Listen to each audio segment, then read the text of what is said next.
与站台之间的空隙。We are arriving at.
你好，你好，我之前订过房间。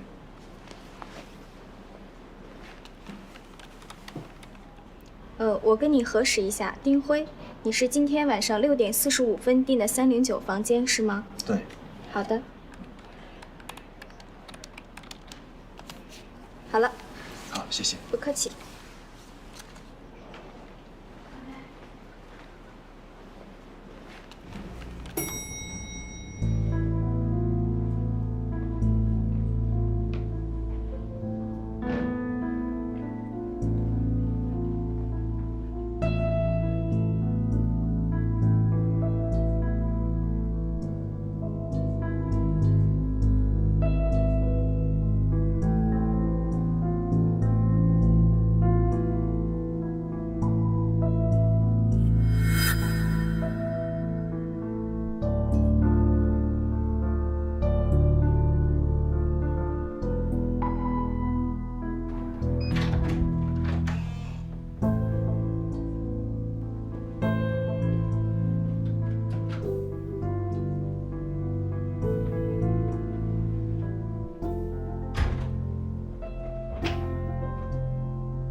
哎，找谁呀？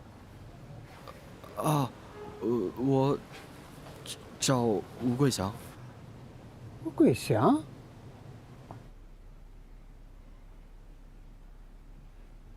这字是你写的吧？我记得你妈不认识多少字。是我妈口述，我记录的。你爸老在我面前夸你，说你是他的骄傲。老王，搿搭没啥事体了，侬去忙伐？好的，厂长。那么。哎，侧心对门打起来啊！好的。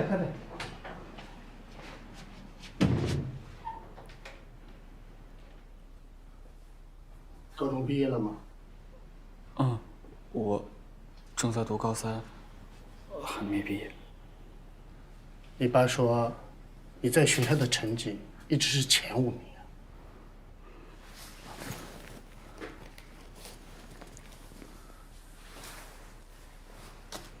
我从小学到高中，一直都是3好学生。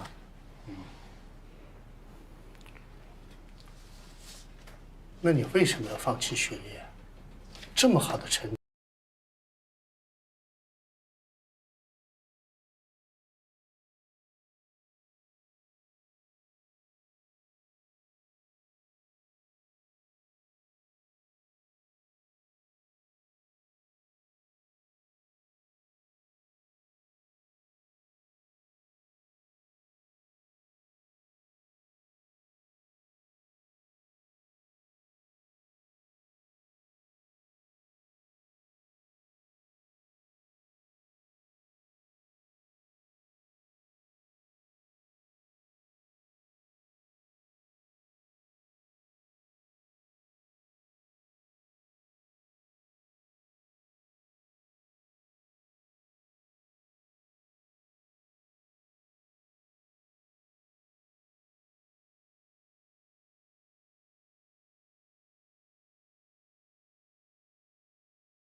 进来。厂长，我今天身子不舒服，想早点回去。啥叫不是呀？女人的不舒服嘛，你晓得了。来啦！哎呦，夏天，哎呦，夏天啊！那你快回去休息吧，记得吃我汤匙啊。晓得了。爸。小玲啊，你看我新烫的头好看吧？你要是喜欢，我哪天带你去啊？那个老板我认识，谁稀罕？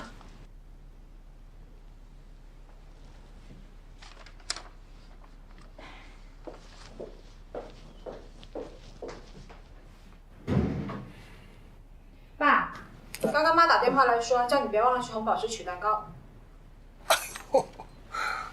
你看，你要不说，我真还差点忘了。放心吧啊，这事我去办。签字。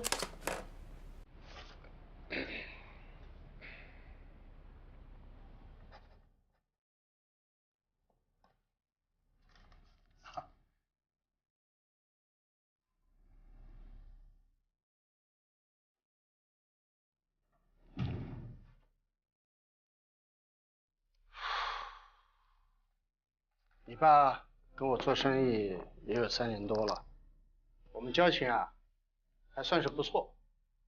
怎么说呢？你爸那么聪明的人，怎么办那么糊涂的事儿？40万，这要是让公安局抓到，那是要枪毙的。我说句不中听的话，你别生气啊。那具烧掉的尸体要真是你爸，倒还好办。可你爸要是没死呢？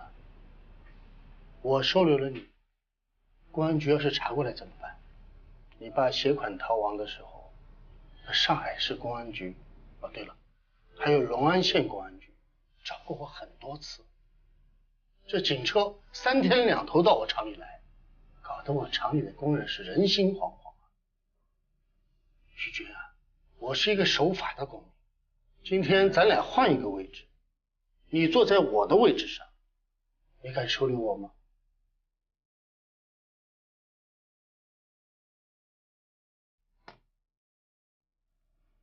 谢谢你。谢我什么呀？谢吴厂长肯见我一面。是我妈非要让我来见您的，给您添麻烦了。我不打扰您了，再次谢谢。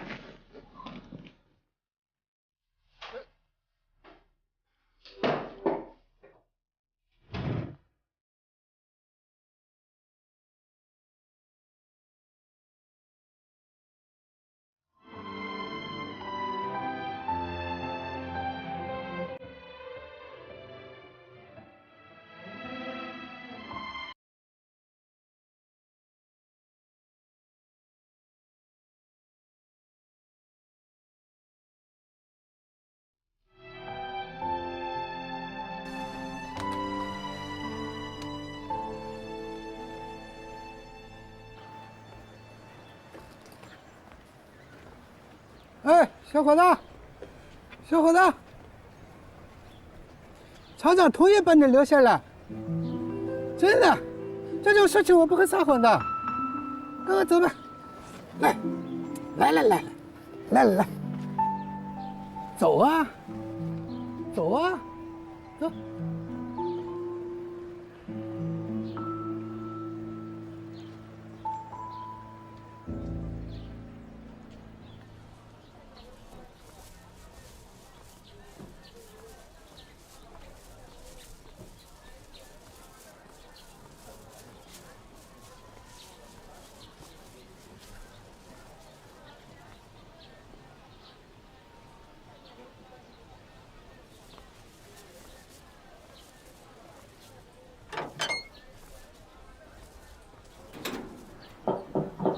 来了。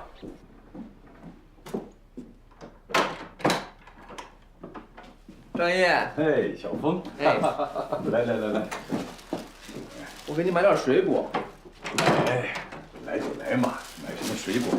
搁这儿了啊，张毅，你看身体很好啊。哎，那可是，去年11月我还参加了上海国际马拉松赛呢。坐。哎，哎呀，跑完了吗？当然跑完了，东方卫视还采访我了呢。不过我不是最大的，还有一位老先生74岁，比我大了3岁。厉害呀！哎，喝茶来。来，我来。一大早我就去了菜市场，买了番茄、鸡蛋、香葱。中午啊，尝尝爷爷给你做的鸡蛋打卤面。行，我到时候尝尝，看看您这学徒学艺精不精。你看，哎，我觉得不在你之下了。哎，你还记得吗？上次在你那儿，你给我做的番茄鸡蛋打卤面，我可是胃口大开呀，连吃了2大碗。我当然记得了，吃完之后您都顶着了。我到了药房给您买了一个健胃消食片呢。哎，我计划元旦去看看你爷爷。行，您提前跟我说，我来接你。好。早晨你在电话里说，找我是为了许军和吴桂祥的事儿。谢谢浩宇和徐总，为我们对这个 BAT 项目做了这么详细的介绍。作为龙兴集团在海外投资的第一个项目，就选中了 Manchester 这个港口改造的项目，真的是从动作和手笔上来说都是不可小觑。那因为我们还没有对该项目的整个的交易背景进行调查和审核，所以今天对这个项目的可行性不能做准确的判断。那今天我们只是就投资规模，还有就是我们银行需要担保的数额这方面的问题进行简单的沟通。先说一下结论吧，我们认为呢，20亿英镑这么一个担保数额，真的是大大超出了我们能够承受的范围。可是行长，先听我说完。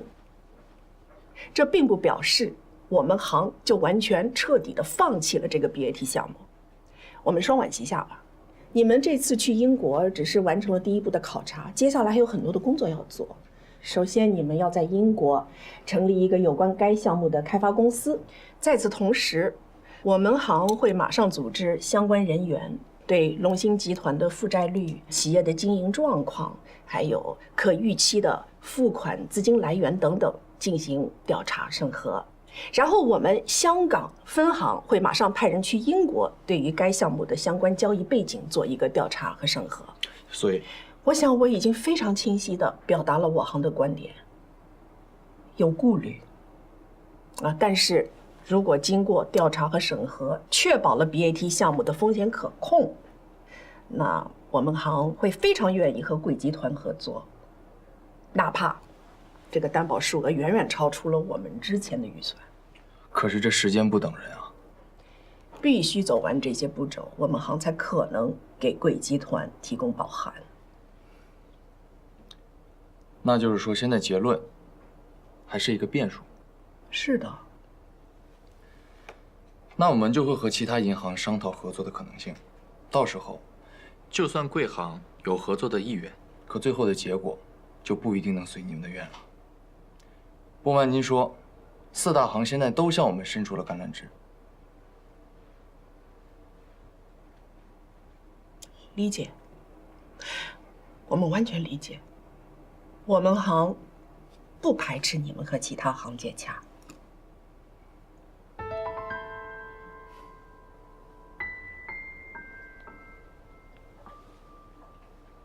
我爸除了那些可疑的行为之外，还有最重要的一点，我在网上查到，93年7月份，吴桂祥的死因是脑梗塞，而许达的死因也是脑梗塞。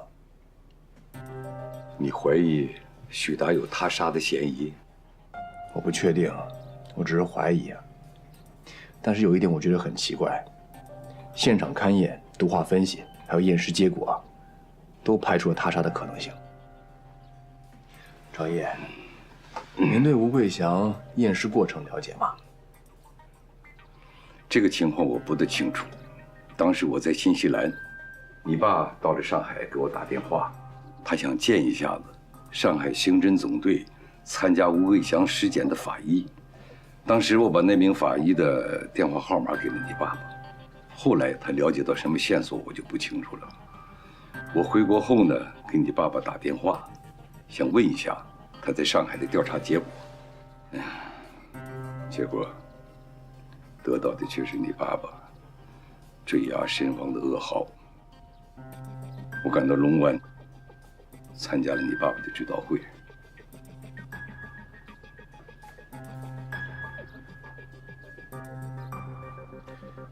赵爷爷，我能不能见一见当年给吴桂祥验尸的那个法医啊？我了解我妈，她能这么说，就已经代表她已经拒绝了。没有绝对，这世上有绝对的事儿吗？我有时候不明白你的自信是从何而来的。我们要不要开始跟其他银行接触啊？我昨天给中国银行东山支行现代管理部的陈主任打了电话，他们非常感兴趣。你跟你妈商量一下，他们银行去英国考察的时间跟人员。你的任务是把他的名字加入这些考察人员当中去。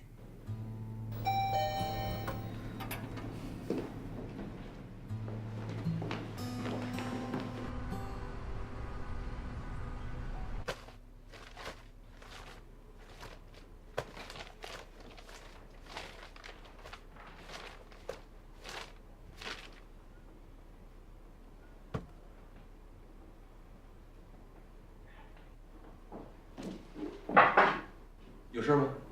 不对，你上次推荐我的犯罪现场分析，能借我看一下吗？哦，在那儿，你自己找吧。我去了档案室，你出去把门帮我锁上。哦，好。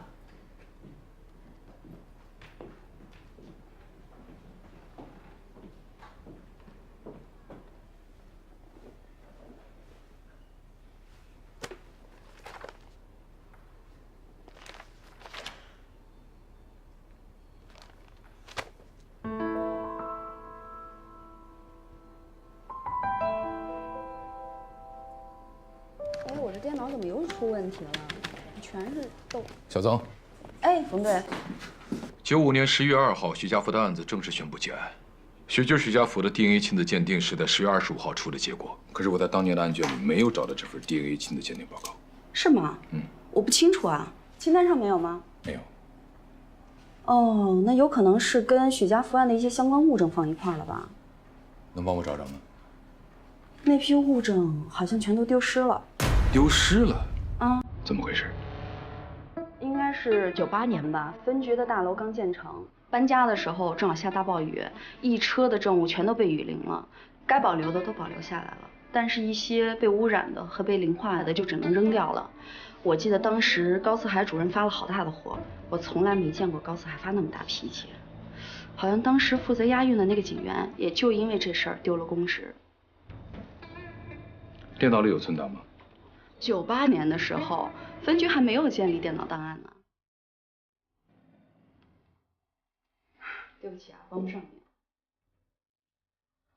哎，那个丢失公职的警员叫什么名字？你还记得吗？忘了。没关系，我自己查。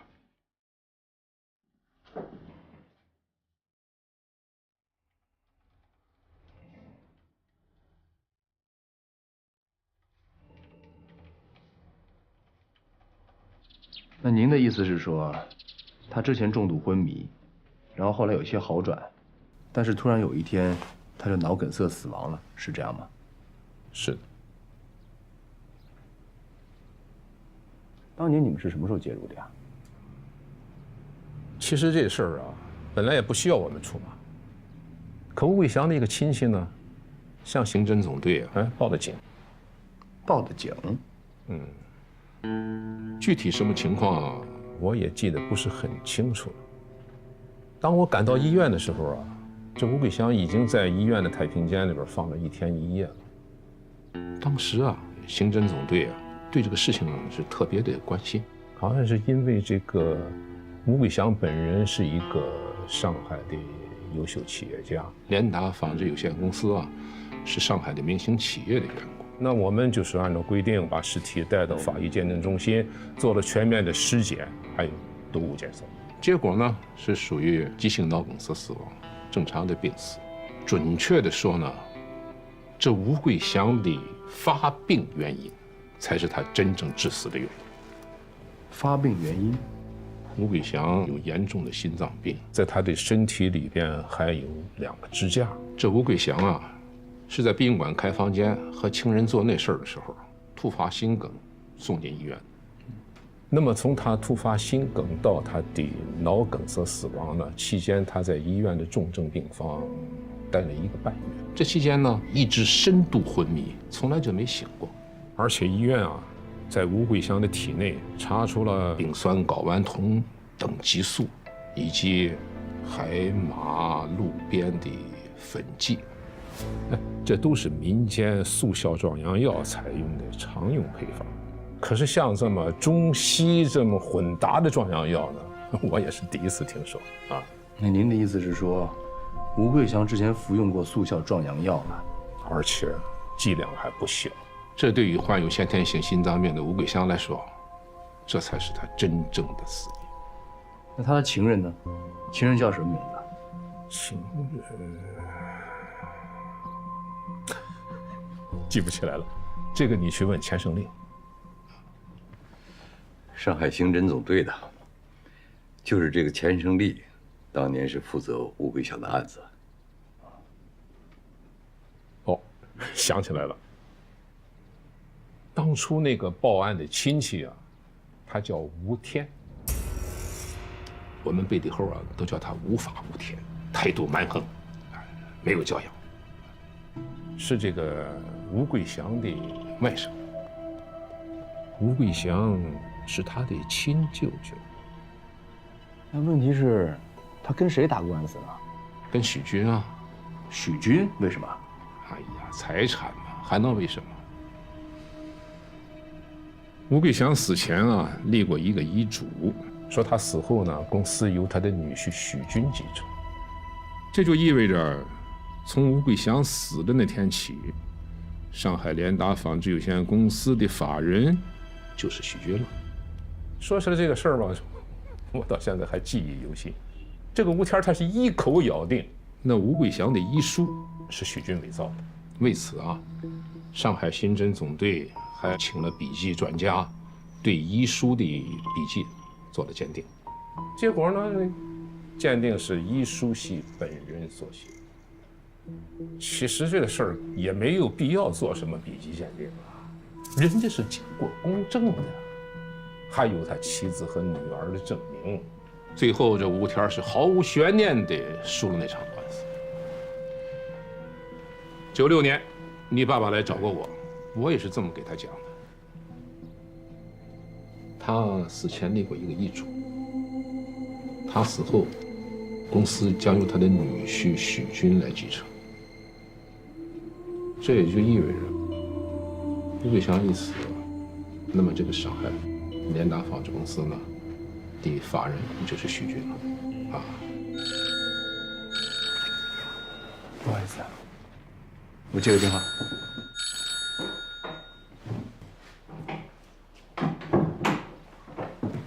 喂，浩宇。哎哥，我今天还有点时间，想去看看爷爷，你有时间吗？一会儿一起吃个晚饭吧。我不行啊，我在上海呢。上海？你终于去上海了？哎，浩宇，大哥，那你住哪儿？我那房子空着呢。我住锦江之星就行。我给你弄辆车吧。哎呀，不用，我坐公交地铁很方便的。行。哎哥，那你忙完赶紧给我打个电话。哎，去看爷爷的时候要捏腿啊，最近腿不太行爷爷。你放心吧，挂了，拜拜。行，拜。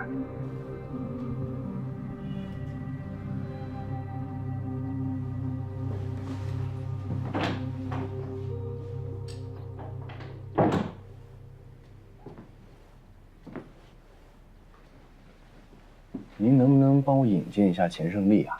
没问题，谢谢。这小子跟我玩这出。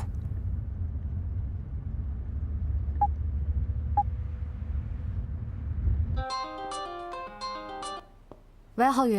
小彤，谢谢你的自信、坚持。为什么呀？我跟你说，高峰这小子，到底还是偷偷跑到上海去见赵总去了。你确定？我确定啊，我刚跟他打过电话，100%确定。哦，好。你不方便啊？我在跟发改委的人谈 BAT 项目呢，那先这样，拜拜。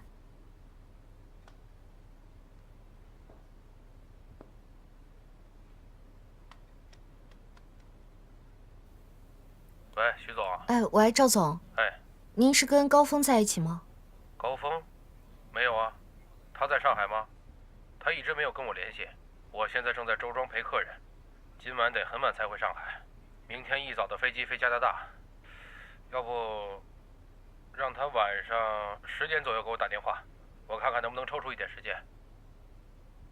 好，谢谢您啊。替我跟嫂子问个好。拜拜。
高峰，哎，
小张，哎，你知道冯队去哪儿了吗？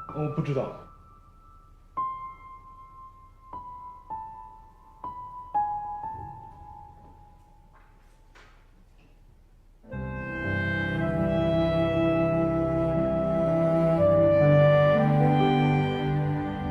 他留在龙湾，你还有机会；他离开龙湾，你们两个就像两条平行线一样，永远不可能有交集。你是想去上海工作呢，还是选择留下呢？上海这个地方我肯定不会再去了。为什么？错过就是错过吧，没什么没什么。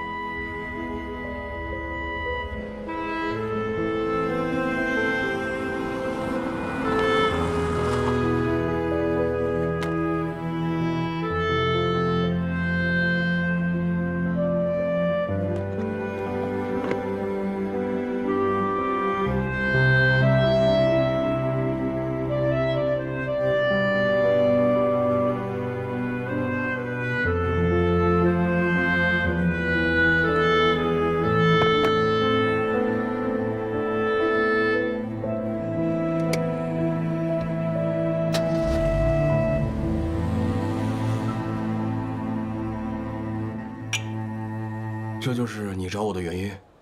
为什么？想了解下当时的情况。跟你现在办的案件有关吗？你还是别问了。也是，你现在是龙城分局刑侦大队的队长，我呢，只不过是一个濒临倒闭的小企业的保安。这不算是讯问吧？也没什么其他原因。怪就怪我有点点儿背。说实话，那段时间根本就不是搬家的日子。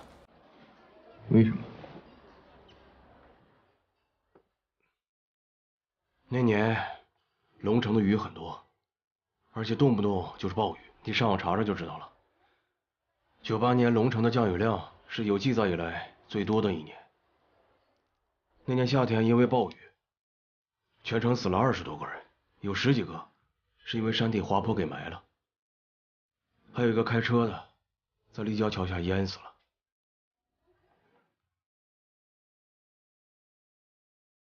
啊，对不起，我扯远了。局里为什么要在那段时间搬家？局里也不想，都是龙兴一直在催。龙兴？对，你们现在分局的大楼就是龙兴资助兴建的。你知道他们的条件是什么吗？龙兴要老局的那块地皮。对。龙兴之所以催着搬，就是想马上开发那块地皮。搬家当天你押的车都发生了什么？搬家那天，局里租了10辆货车，因为当时局里资金紧张，也没租到什么好车，这是第一个原因。第二，当天雨很大。第三，我当时押送的那辆货车半道上翻车，就这3个原因。车翻了，车棚坏了，雨当时下得特别大，满满这一车的物证，我就只能眼睁睁的看着被淋坏。纸质的和玻璃器皿装的物证，基本上都毁了。你押那辆车为什么翻车？当时太原路正在进行管道改造，路面又窄又滑，车开到这儿的时候，对面开了一辆车速很快的摩托车，司机为了避让，猛打方向盘，车就翻了。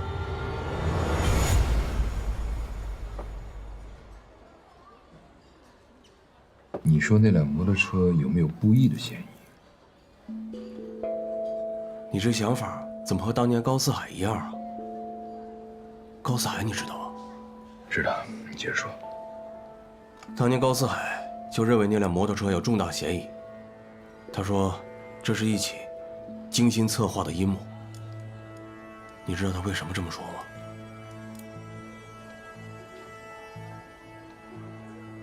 因为我押送的那辆货车有当年许家福一案的物证，包括 DNA 亲子鉴定、许家福、许军的简本和鉴定结果。局里听从了高四海的意见，倒是真派人查了。你想想，98年，那龙城全城才有几个监控探头啊？哎，这事儿啊，也就不了了之了。这事儿不能就这样算了，所以局里面从上查到下，查到最后，只有我身上嫌疑最大。哼，我有了这个人生污点，这辈子还能顺吗？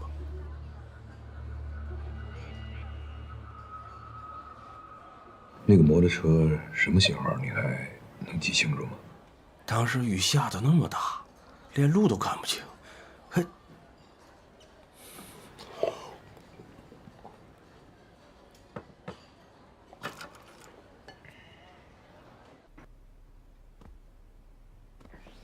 喂，赵爷爷。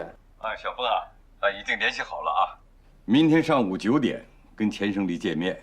钱胜利说他家人多太乱，他约咱们到他工作的拳击俱乐部去谈。那个拳击俱乐部是他开的吗？不是，钱庆利曾经是全国散打锦标赛的季军。他从上海刑侦总队3支队退休之后，到了这家拳击俱乐部去当教练。行，那这样吧，明天我打个车接上你。不过他那个拳击俱乐部是在松江啊，你得打个提前量，你提前1个半小时来接我。好，明天见，拜拜，赵姨。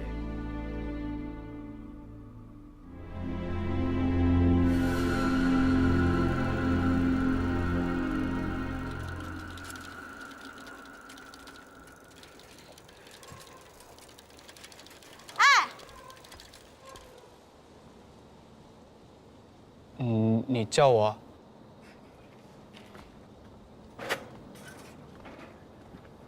你这个人怎么这么不懂礼貌啊？啊！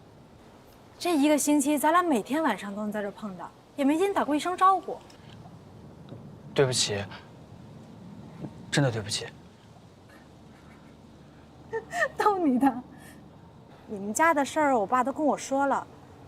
不过我觉得吧，你爸是你爸，你是你，千万不要自卑。谢谢你。我走啦。天气冷了，下次多穿件衣服。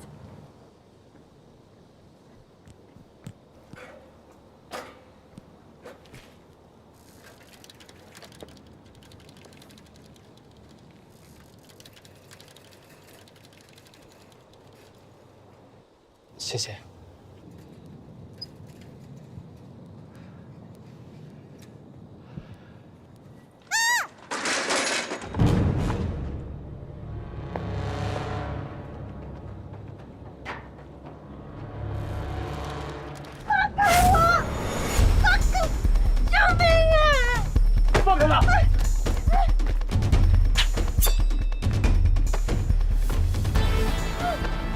前10，别过来！别过来！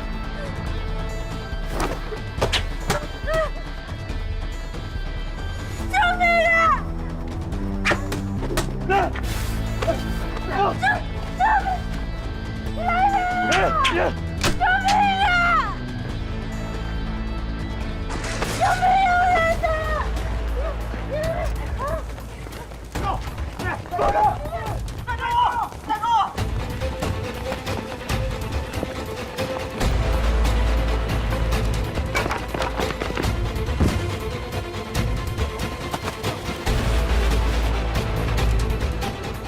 没事吧？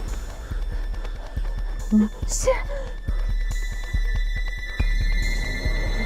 我没事。你怎么了？啊？你怎么了？别这样啊！你怎么了？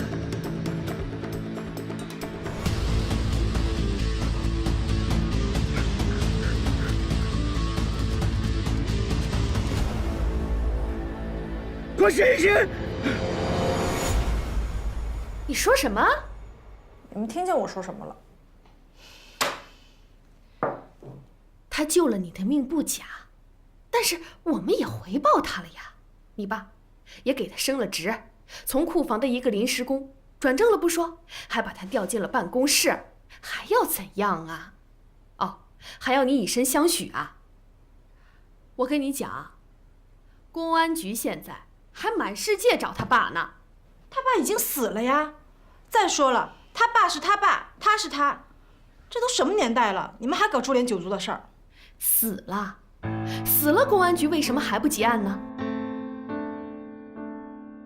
说什么？你们听见我说什么了？他救了你的命不假，但是我们也回报他了呀。哦，还要你以身相许啊？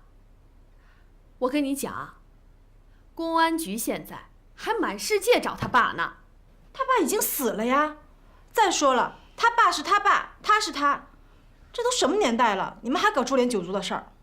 死了，死了，公安局为什么还不结案呢？还有啊，40万哦，他拿了村民40万的集资款跑了，这种家庭出来的能相信啊？我今天实话跟你说啊，要不是他救了你的命，我是坚决反对你爸把他调到办公室里面去的。可是提跟这个那么多条件好的男人，你看不上啊？那个小航，人家上个月到日本去留学去了。还有那个王奎，人家现在都是处长了，你知道吧？还有刘军，你不要走啊，我还没说完呢。我们把你养这么大，你就这么报答我们吗？啊？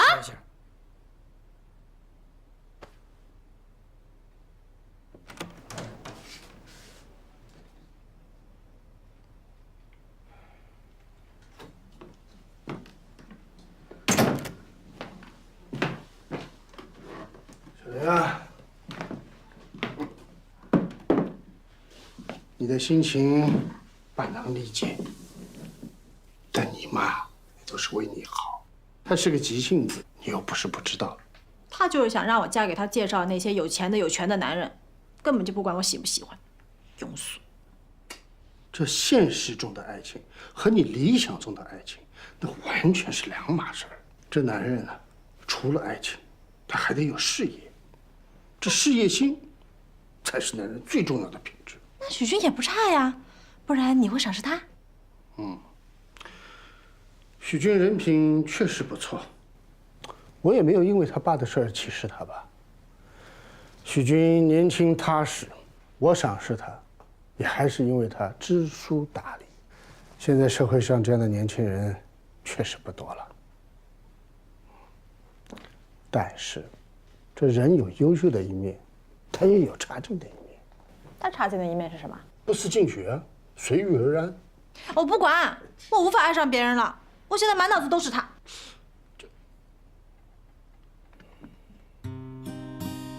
行，我就让他去参加下个月的广交会。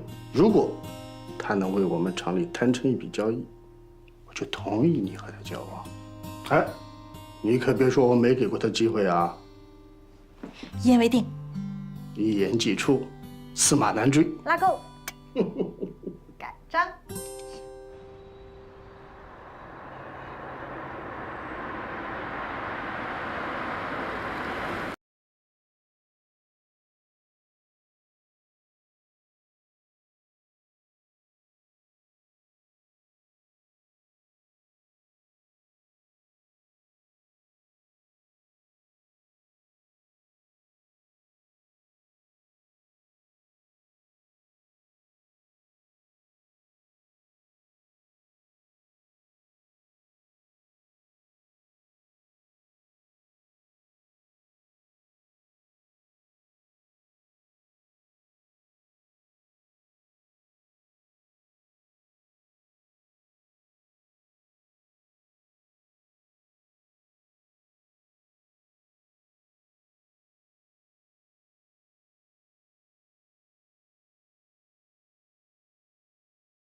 彤彤，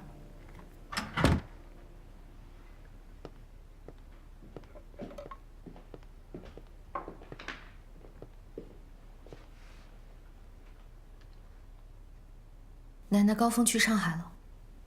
高峰，他去哪儿？我得知道吗？高峰放弃了去上海东方法政律师事务所工作的机会，留在了龙湾。而他留在龙湾的目的，您应该知道吧？我为什么要清楚啊？因为他是高四海的孙子，他身上也有一股一追到底的劲儿。彤彤啊，你想跟我说什么啊？奶奶，您应该告诉我真相。什么真相啊？你杀死我叔的真相。在机场，警察眼皮子底下派人杀死我叔的人是您吧？没成功，又去医院派杀手杀死我叔，这些都是您做的吧？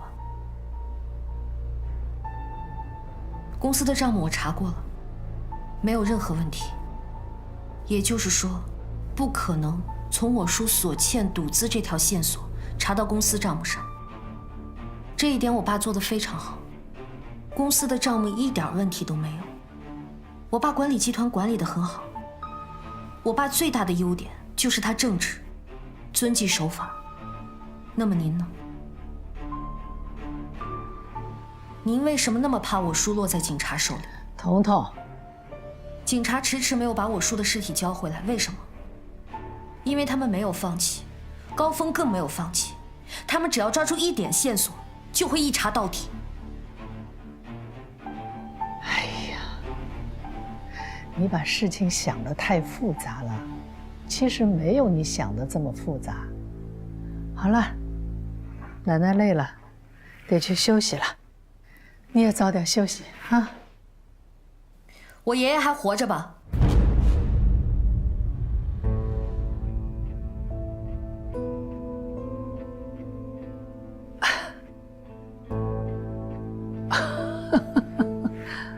为什么这么说呀？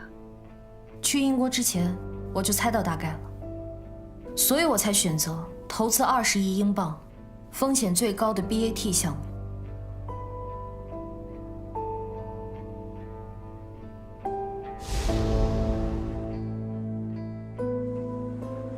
我问你个问题啊，为什么你爷爷就确定那具焦尸不是我爷爷呢？他怎么就确定我爷爷没有死？我也不太清楚，只总听我爷爷说，那具焦尸有32颗牙齿，但你爷爷只有28颗，而且你爷爷接受过牙科医生的治疗，但是那个焦尸没有啊。高四海他是法医，我想这个证据他是不会弄错的。而且我也问过我叔了，他说我们家对高四海有恩。在爷爷出事之前，高四海跟我们家的关系一直很好，我找不出任何理由高四海要故意刁难我爷爷，刁难我们这个家。况且我也不认为高四海是一个品行很坏的人。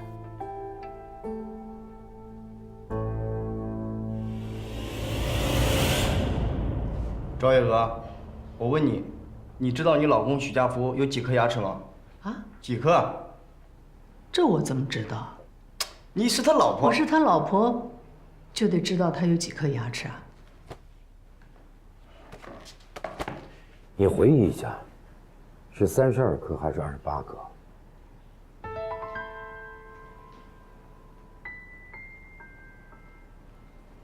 刘志坚，那你知道你老婆有几颗牙齿啊？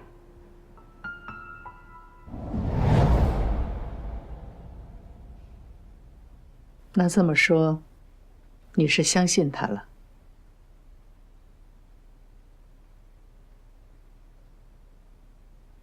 奶奶，您费尽心思的想要送我叔出国，结果发现事情要败露，您又要杀我叔灭口，甚至可以在机场、医院这样的场合下手。您做的这一切，只能证明一件事儿：我叔他知道我们家的秘密，也就是我爷爷还活着。我知道奶奶一定会告诉我真相。从您决定让我到集团来当总经理的那一刻，您就想好了，您是要我回来帮您，对吧？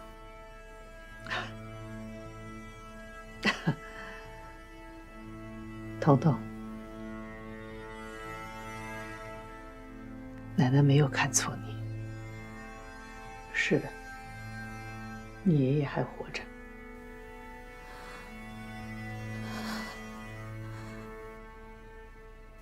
彤彤，奶奶，在您说出真相之前，我有2个要求。第一，这所有的一切，所有的真相，绝对不能让我爸知道。我答应你。第二，您不能向高峰下手。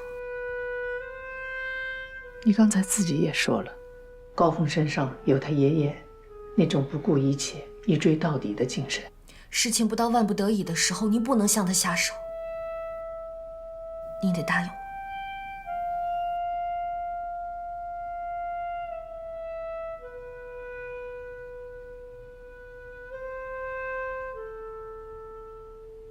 好，我答应你。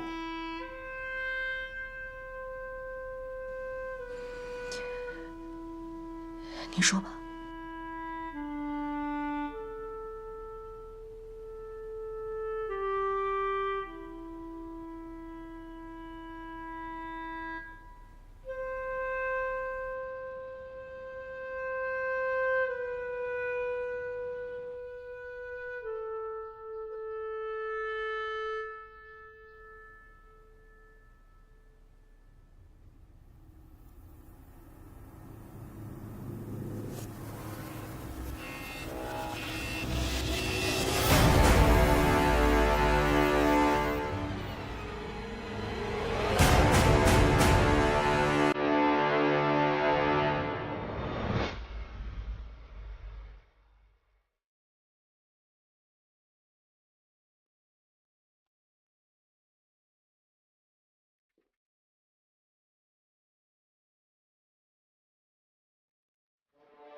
是做噩梦了吗？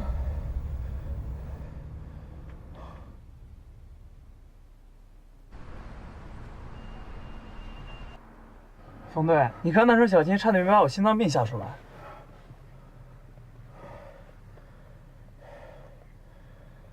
掉头。掉头？哦。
你凭着王彪的说辞，凭着一辆摩托车就判断出高建设的死和那车证物被污染有关系，而且想并案调查的想法，是不是太主观了？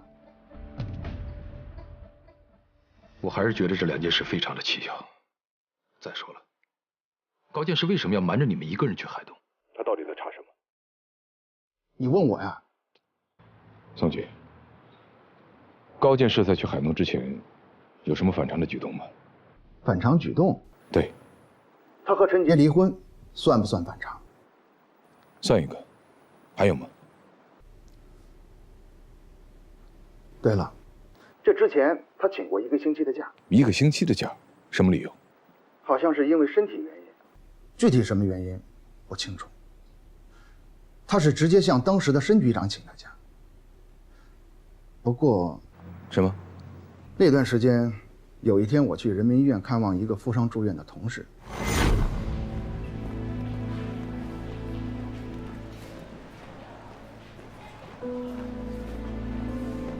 陈杰，看小刘吧。是的，情况挺好的，下个星期就可以出院了。哎呀，太感谢你了。哎，建设没带你出去玩玩啊？出去玩？他请了1个星期的假呢，你不知道啊？不知道。你说这建设，那行，我先过去看看。哎。陈杰说，他不知道高建设请了1个星期的假，高建设一直不在家，他还以为高建设一直在案子上。好的，我知道了，宋局，回头我再跟你细谈。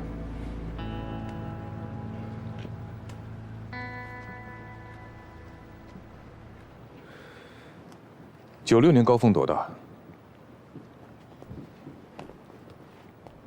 他90年出生的，应该16岁。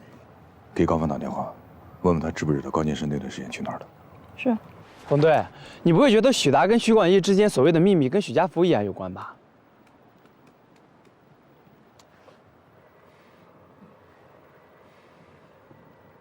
喂，青喂，高峰，你在哪儿呢？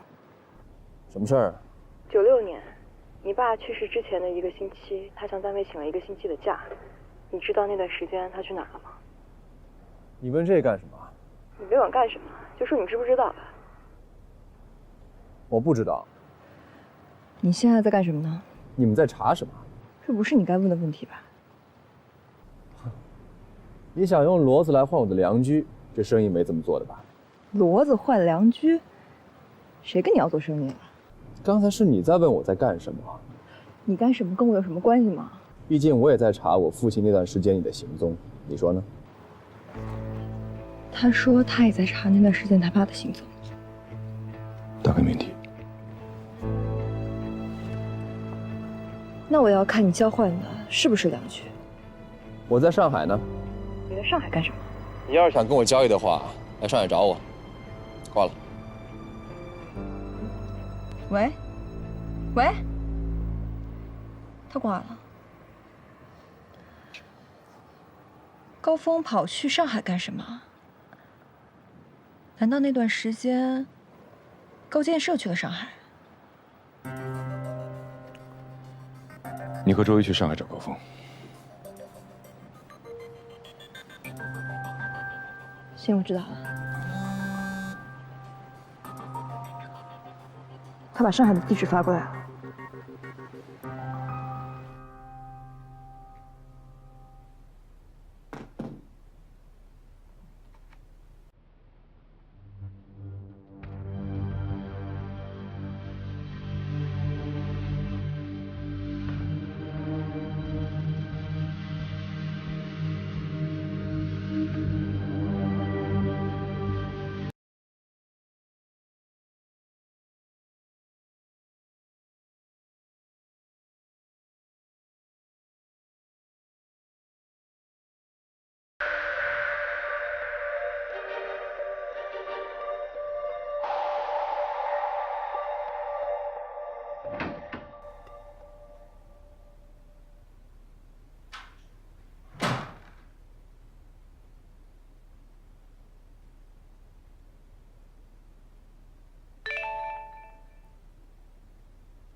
96年，你爸去世之前的1个星期，他向单位请了1个星期的假。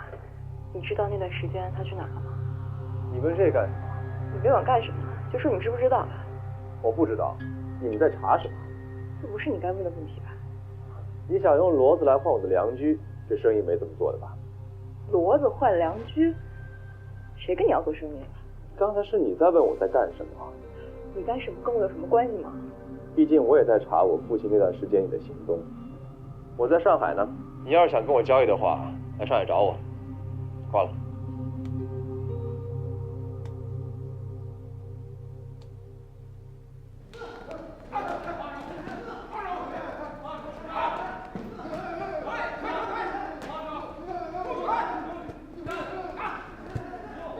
先生您好，请问您找谁？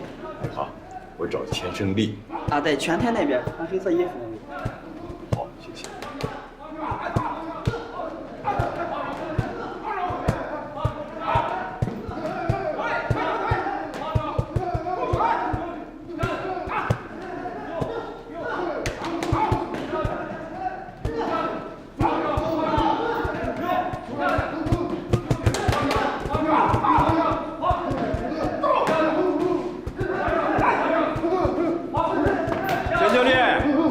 钱经理，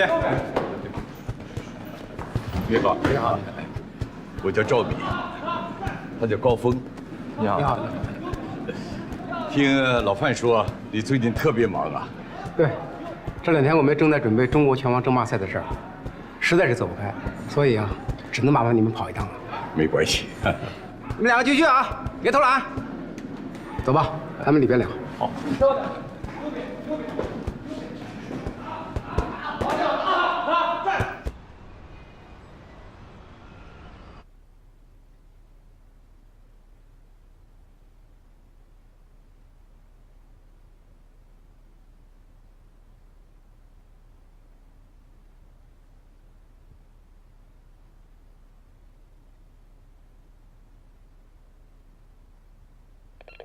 徐总，帮我订一张去上海的机票。好的。谢谢。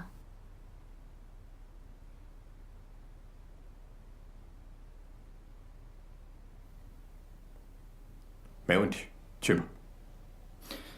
董事长，刚才省慈善总会的来电话，说后天下午有一个助力脱贫攻坚、点燃学子希望的总结会，需不需要我帮您推掉？几点？大后天下午3点。我后天晚上就回来了，不用。好的，去吧。徐总。爸，我明天跟你一起去吧。你明天不是还要见发改委的人吗？我把时间改了。每年我妈忌日都是咱们2个一起去祭拜，今年20周年，不能让你一个人去啊。再说我票都买好了。好。正好，在路上我跟你谈谈 BAT 的项目，再说说之后的计划。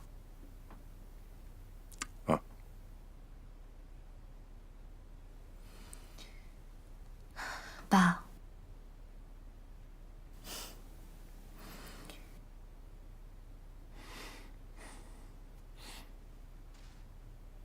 爸，我知道你对 BAT 项目有意见，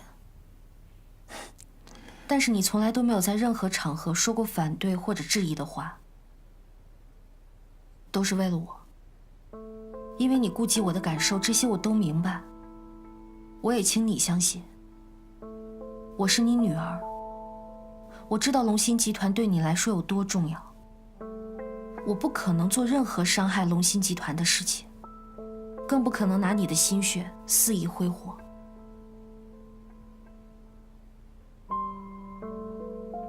好，那咱们明天路上谈。那我先去工作了。去吧。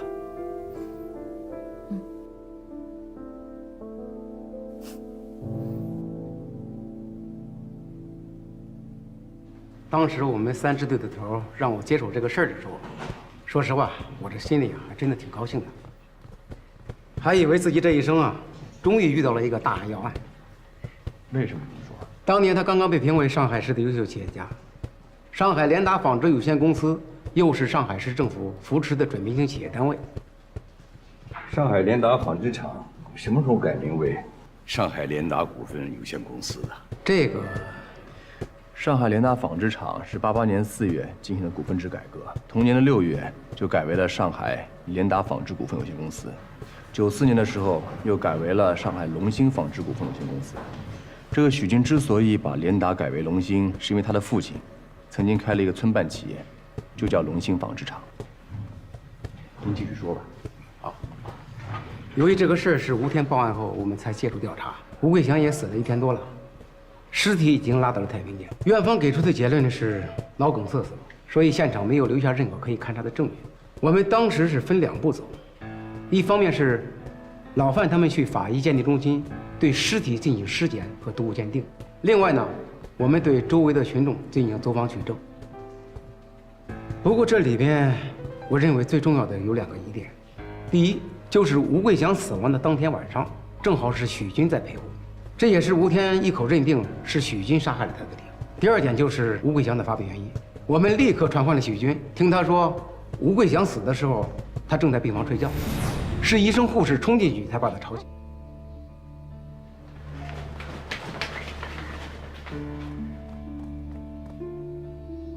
快醒醒，快醒醒！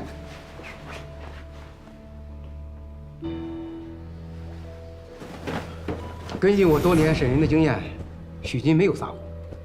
我们又对公司和吴桂祥的家属进行调查，结果你猜怎么着？除了吴天一人，没有一个人说许军的不是。他的口碑是相当的好，就连当初根本就看不上许军的朱淑珍，就是吴桂祥的老婆，许军的岳母，他也认定不可能是许军对此下了毒手。所以这样，我们就排除了许军的嫌疑。我们又把目标转移到吴天的身上。可是经过调查，吴桂祥死亡的当天晚上，吴天也不在现场。这小子是个赌徒，和几个朋友打了一宿的麻将。这个时候，老范的结果也出来了，所以我们就认定吴桂祥的死亡原因就是脑梗塞。那第2疑点呢？什么？吴桂祥真正的死亡原因？这个，老范没跟你们说吗？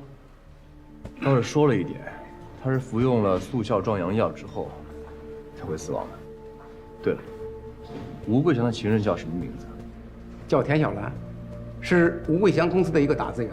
那个女人一看就是一个招蜂引蝶的主。听田小兰说，吴桂祥和她在宾馆开房做那事儿的时候，吃了速效壮阳药。这个壮阳药是谁带去的呀？是吴桂祥自己带的。田小兰还以为是治疗心脏病的药。你们当年就没有怀疑过田小兰吗？排除了许军的嫌疑，我们把重点都放在了田小兰的身上。你想想啊，田小兰和吴桂祥相差27岁，员工和老板的办公室恋情，哪个环节都是动机。可是结果呢，没有任何线索。这个田小兰压根就没有想拆散吴桂祥的家庭，他们2个纯粹是性伴侣，甚至没有金钱交易。田小兰的父亲去世得早，他从小有恋父情节，再加上吴桂祥又对他这么好，所以2个人就顺理成章的在了一起。哎，高峰，我说的这些你们是不是不相信啊？当初我也不相信，可是事实就是如此。为了查他，我们费了9牛2虎之力，再加上老范的鉴定结果，所以我们就只能放过田小兰了。你确定田小兰没有撒谎吗？说谎的人一般都会表现出轻浮的行为，田小兰从本质上看就是一个轻浮的人，撒不撒谎根本就看不出来。说实话，我对他没有头绪。不过，这里面有一个细节倒是挺有意思的，就是吴桂祥的家属为了面子，一直对外界封锁着吴桂祥是死在田小兰怀里的消息。这是为什么？吴桂祥发病的时候，田小兰给朱淑珍打了电话，朱淑珍急忙赶到宾馆，和田小兰一起给吴桂祥擦洗干净，穿戴整齐。等田小兰走后，才叫了救护车送到医院。朱淑珍隐瞒了事情，给医生说吴桂祥只是得了突发心脏病。直到医院在吴桂祥的体内查出了壮阳药的成分，这个朱淑珍还坚持说是她让服的。那后来这件事怎么被揭穿的呢？我们去查了宾馆的开房记录，才发现是田小兰的身份证开的。如果田小兰马上叫救护车，吴伟贤是不是还有救啊？这个我猜不出来，我也是当过警察，这警察是跟证据打交道。啊，对了，你有没有田小兰的联系方式？吴桂祥死后1年多，听说田小兰去了深圳，在那干得不错，挣了钱，后来把老公和孩子都接了过去。有个问题我很好奇啊，你说吴小玲的母亲朱淑珍那么不喜欢许军，那么许军是怎么娶到吴小玲的呢？这个我还真的不是太清楚，毕竟是有年头了。哎，对了，这事你可以去问吴天，他比较清楚这个过程。等我拿到吴天的电话，第一时间联系你呗。行，谢谢。你们俩加个微信吧。哦，这样联系也方便一些。那我扫您吧。好嘞。对了，我父亲当年有没有找过您啊？你父亲哪年？96年10月份下旬。96年10月。哦，这个时候我应该在香港。当年有一个毒案，让我过去调。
喂，你是吴天吗？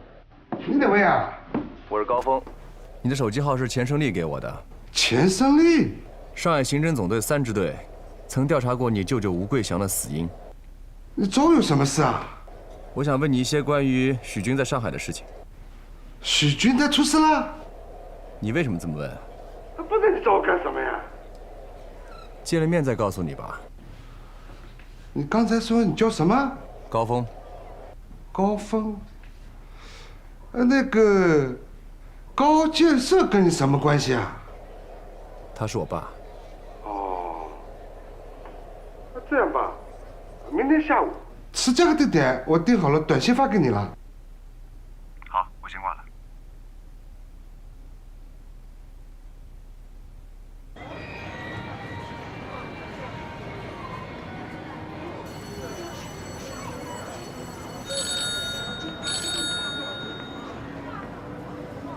喂，亲爱。我们正在江中路的锦江之星。一会儿见，拜。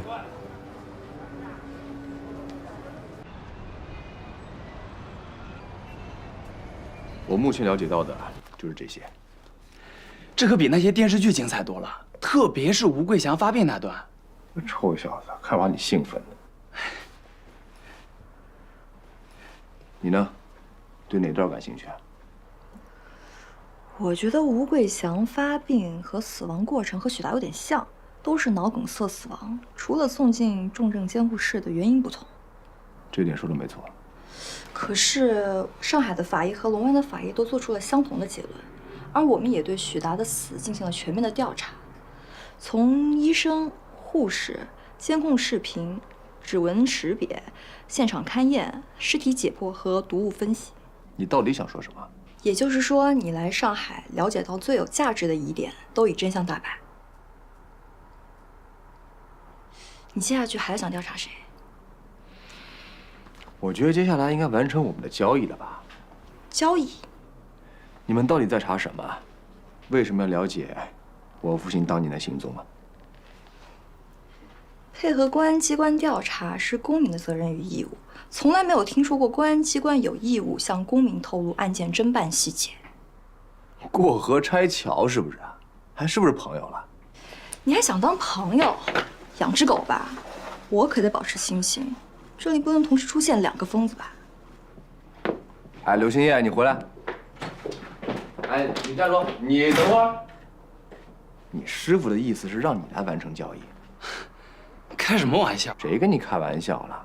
你想想，搁平时你师傅放心把你一个人留在我房间吗？他是冯凯的徒弟，你是他的徒弟，这套路全是跟冯凯学的。你以为我不知道？说。高峰大概就说了这些。冯队，你说。我觉得吴桂祥和许达的死因太像了，都是昏迷不醒进入重症监护室，然后各项指标都有好转的迹象，却突然死于脑梗塞。你觉得他们俩的死有疑点？我说不好，但总觉得哪里有问题。你说我们是不是在调查许达死因的时候漏了什么？漏过什么？不知道。你比我有经验。哦，对了，高峰说钱胜利认为田小兰当年有撒谎的迹象。我也觉得田小兰会不会有问题？如果田小兰真有问题，你想说明什么？那说明吴桂祥的确是被人害死的。那害死吴桂祥的人会不会就是许达？许达是92年去上海投奔徐军的。那在这期间，许达和吴桂祥会不会有什么过节？高建设当年的上海之行会不会就是发现许达作案的证据，所以才引来杀身之祸？那这样的话，就和你所有的怀疑串联起来。前提是高建设的确是被人谋杀的。大概我了解到的情况就是这样，不知道我说清楚了没有？我替你总结一下。冯凯认为当年那辆运送证物的车是被辆摩托车给逼翻的，他还怀疑当年我爸也是被辆摩托车给逼下山崖，所以冯凯认为这两件事儿都是人为所致，并且蓄谋已久，是这意思吗？是。宋局想起来你爸在出事之前请过1个星期的假，所以就给你打了电话。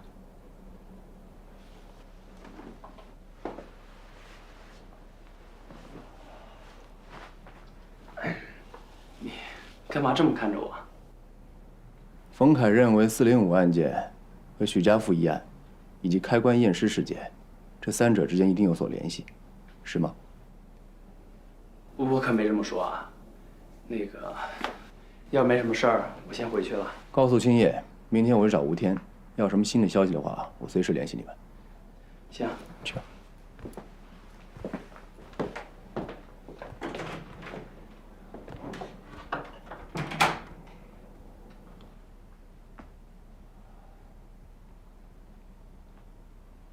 冯队，我们是留在上海还是回来？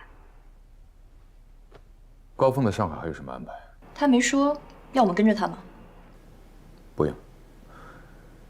你们两个最好找到当年上海联达纺织厂所在辖区的派出所和吴桂祥所在辖区的派出所，找到当年派出所的负责人，了解一下厂子和吴桂祥当年的具体情况，越详细越好。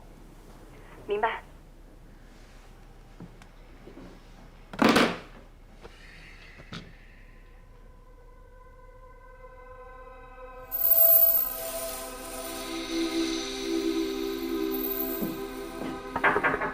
进来。